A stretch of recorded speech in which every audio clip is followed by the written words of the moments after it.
Hi, this is Eva Keen. I'm a naturopath specializing in fertility and co-founder of naturalfertilityprescription.com, a site dedicated to providing you with alternative fertility solutions where you will find a wealth of information on how you can restore your fertility naturally. Today I would like to talk to you about high FSH levels and the recent findings which are suggesting that your blood type could be affecting your ovarian reserve and the levels of follicle stimulating hormone.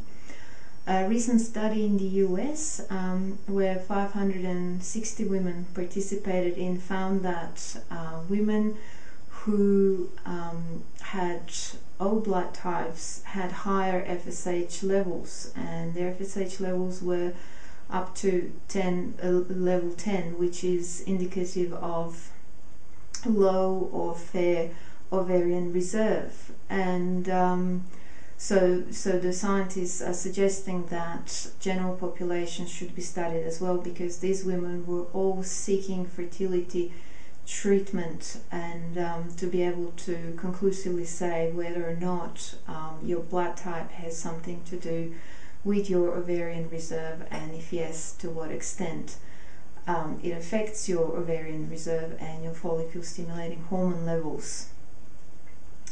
The study also found that the blood type A's don't have this problem because their cells carry an A antigen, which seems to protect them from this effect. And so this is quite interesting, because majority of people, majority of world's population are blood type O's, about 46%, followed by blood type A's of 38%. So that is a pretty large group of women that would have this problem. So it will be interesting to see what further studies show. So let's have a look at some of the causes of high FSH regardless of blood type. We see high FSH levels in women who have lower or low estrogen levels, also women who are just starting their menopause and who are menopausal. We also see women with high FSH levels who have extremely high estrogen levels, and also where the ovary responds poorly to FSH stimulation, so the ovary could be resistant to FSH. And another factor which is also very common is stress. Extreme levels of stress, or very high levels of stress, can also cause it. And it's interesting to note here that the quality of your eggs is impacted by what goes on for 90 days before ovulation. And this is where your primordial follicles are woken up and start to mature so that they can be ready and fully mature for ovulation. And this process takes anywhere between 90 to 120 days, which is why it's crucial that during that time you really take care of yourself, that you eat an optimal diet with optimal protein and complex carbohydrates and good fats, so essential fatty acids.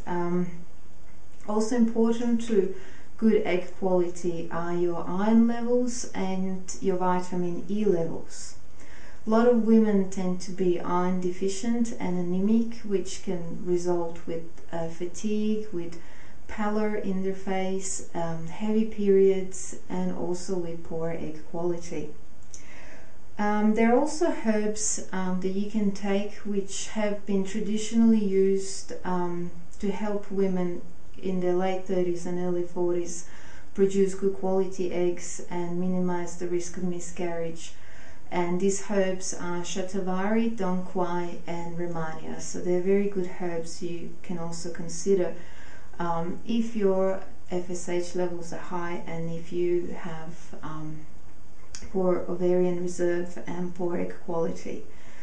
Also, it's interesting to note that Dr. Adamo, who is the pioneer or the father of blood type diet suggests that all blood types should predominantly eat animal-based diets, so lots of meat, poultry, fish, not so much eggs and dairy, and they should really stay away from wheat. And what's interesting about these findings of his is that they contradict the findings from the nurses' health study done at Harvard, which suggested that women who eat predominantly plant-based diets have a better fertility levels and tend to suffer less from infertility caused by anovulation. So they don't tend to get problems associated with ovulation.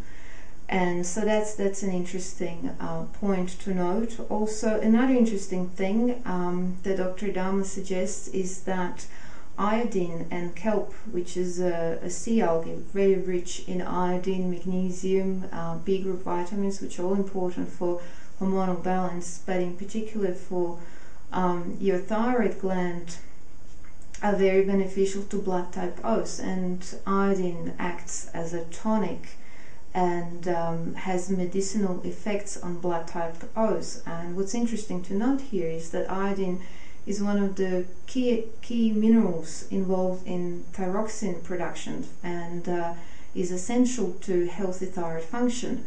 And your ovaries also have thyroxine receptors, and they need thyroxine in order to activate follicle production and hormone production. So if your thyroid function is suboptimal, then your ovarian function will be suboptimal as well.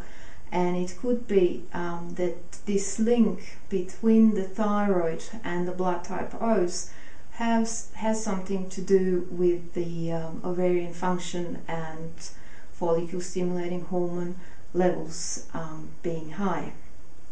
But this is still early days, and we have to wait for more studies and for further findings. I would love to hear your thoughts. Please share with us what blood type are you, and leave us a comment. Thanks for listening. Bye bye.